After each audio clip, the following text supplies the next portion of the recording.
Thank you for tuning into our podcast, Canal Days, What Life is Like in the Industrial Connecticut River Valley of Massachusetts.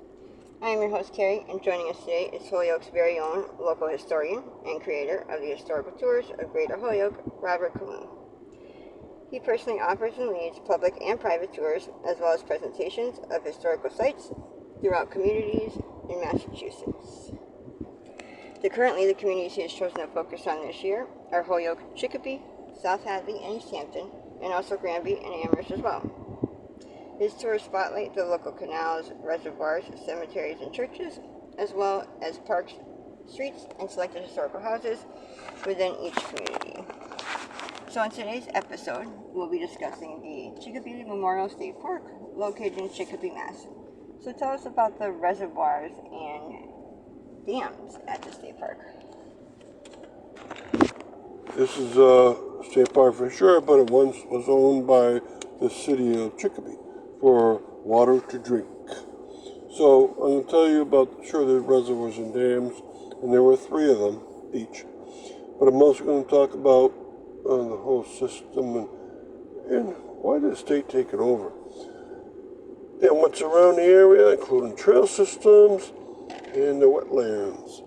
Alright, so those reservoirs, you need 1 dam per reservoir.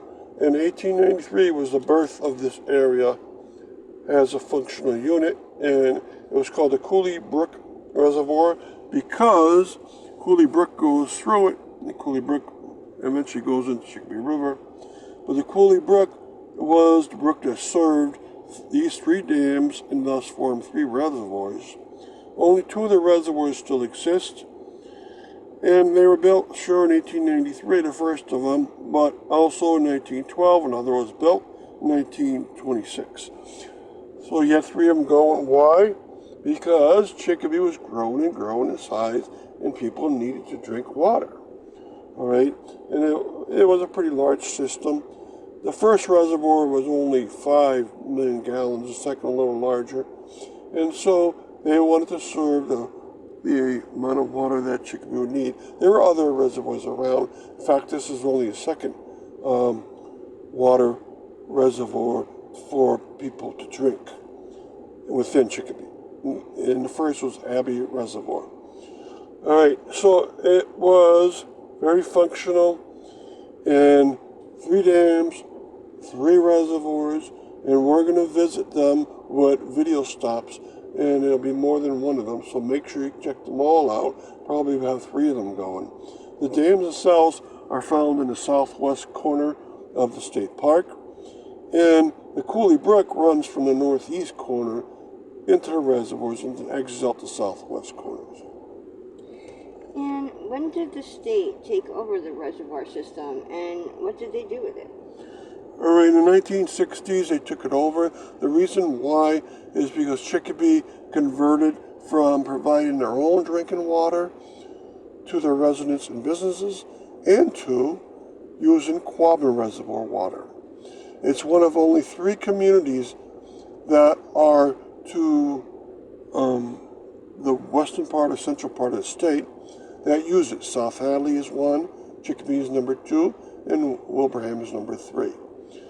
All the other communities, about 42 of them, are around the suburbs of Boston and Boston itself. So, you got more water and better quality, and Chicopee didn't want this reservoir system anymore. It was right to the south of Westover Air Force Base also.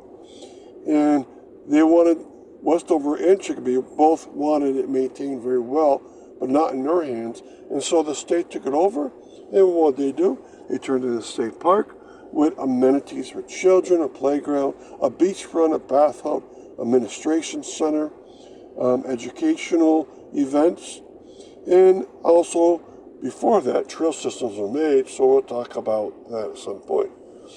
And it's still a great place for education, for recreation, for enjoyment. You can bring the whole family here. At present time, it costs $8 for in-state residents per car. And really quick before we continue with the rest of our interview, just to fill our listeners in, if you want to find out more information or sign up for any of his various tours, you can check out his website at holyokecanaltour.org. And And there you can find podcasts and videos of the stops along each of his tours, as well as photos and text of the historical sites throughout as well. And for private tours and other inquiries, you can email him directly at bobcat4214, capital B, @yahoo.com. And his tours make for fun, educational outdoor activities for families and group parties. So getting back to our interview, tell us about the trail system within the park.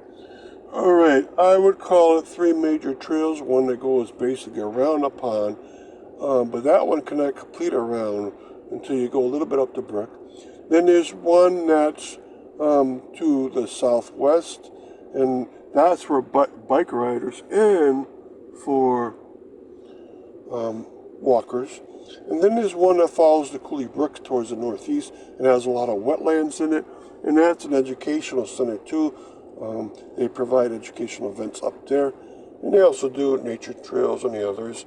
So it's a great trail system, made in about 1935 and 36 by the Civilian Conservation Corps, a federal program called CCC, and they had trails all through Massachusetts and other states.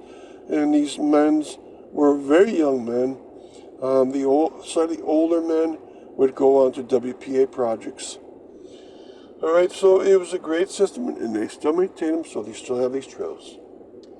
And tell us about the wetlands and nature trail. All right, so there's wetlands along the upper Cooley Brook where you can bird watch.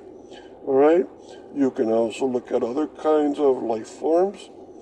On my webpage, I have pictures of that area. There are some bridges up there, and those are done by the CCC, Civilian Conservation Corps. So hopefully you can get out there. I'll have a video stop in there too, just to see that upper area around the brook.